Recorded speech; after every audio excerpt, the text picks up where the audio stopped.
Good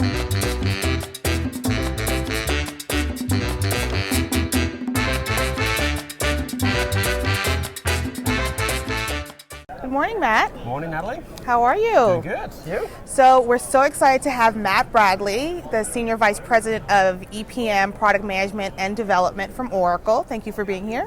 My pleasure. So let's get right to it. So I was at the symposium yesterday, and there was a round of applause when you announced premier support for the EPM products on-premise till 2030. Can you tell us a little bit about your decision around that and what happened? Well, it's a decision that we've taken at a corporate level. Wanted to be responsive to our customers who've made a significant investment on-premise to make sure that they are supported for an extended period of time. So we basically have standardized across the board on an infrastructure level at the Fusion middleware level, and all products that operate on-premise will be supported till 2030. And we have an 11.2 version coming out. It'll be 11.2 version, so we'll have a new version for the customers. Adding in some enhancements and some infrastructure uplift, and looking forward to supporting them for many, many years. All right, 2019 is when the new version comes out? 2019 is what we're shooting for, yes. All right, great.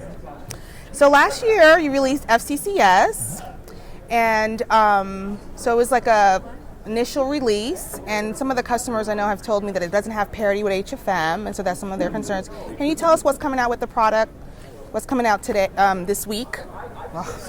What's coming out with the product this year? Sure. So we released FCCS last year. We've actually been very, very surprised with the uptake. You know, we've 700 customers already up and running, and several have gone live on it already. And I'm granted the requirements that they have were not as detailed as, say, some of our HFM deployments, where they went into a lot more complexity around legal entity structures and even some of the logic around advanced consolidations. So our goal is, by the end of the summer, is to really address that parity gap. Okay. So we're adding in things like extended dimensionality, so we can extend the number of dimensions inside of the cubes.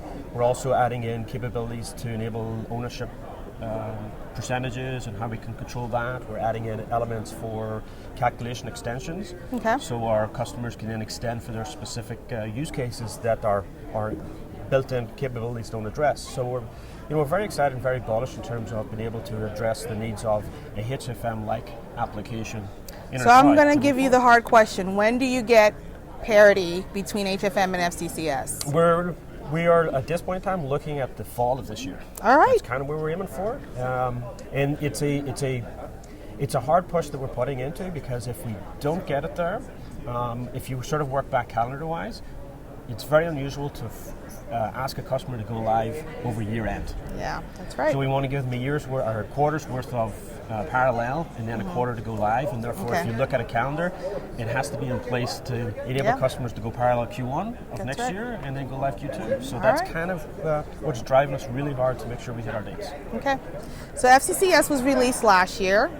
This year, you have a new product coming out from the cloud from an EPM perspective. Tell us about that. Sure. So this will be the sort of the last product that we haven't been able to move from on-premise, which is a solution that addresses the needs for data relationship management, which is our hierarchical metadata management tool.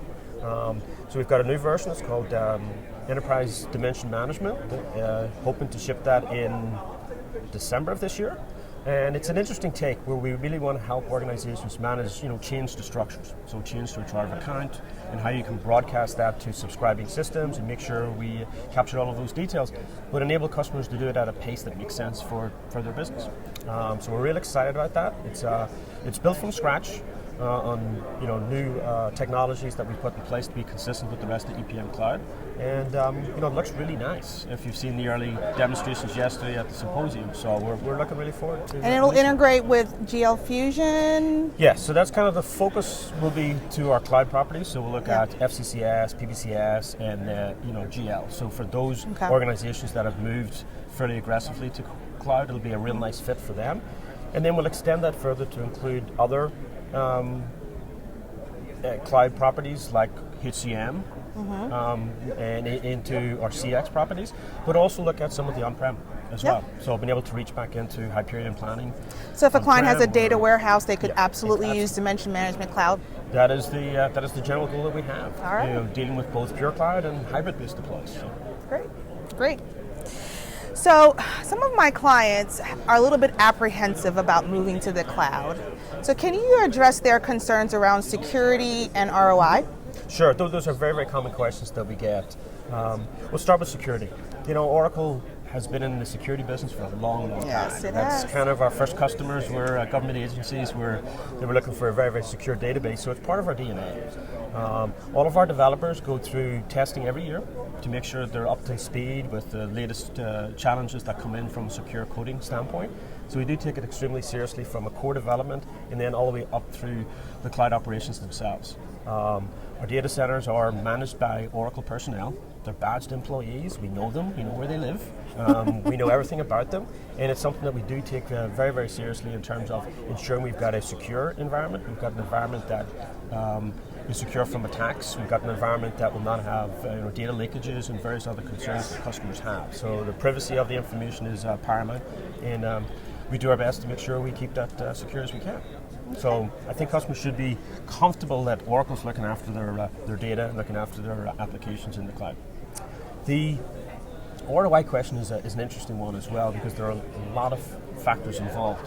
As you shift to cloud, the licensing model changes from a perpetual annual support perspective, and it switches across to a subscription-based for the most part. Obviously, with some of our other cloud properties, it can be usage-based, based upon capacity. But if we take on the per-user basis, you can then get to a pricing that sort of makes sense, and you have to basically factor in both license and maintenance and versus that against the subscription. You then have to look at things like the reduction in hardware, because on cloud, we're providing the hardware. You also potentially have to look at a change in personnel who are actually running and managing the on-premise data centers and the costs associated with those. And I think the other one that we do focus a lot on is upgrades. As part of your cloud subscription, you're getting an upgrade as part and parcel of that experience. There's not a separate upgrade process that needs to be done from an overall infrastructure standpoint. It's sort of baked into the subscription model.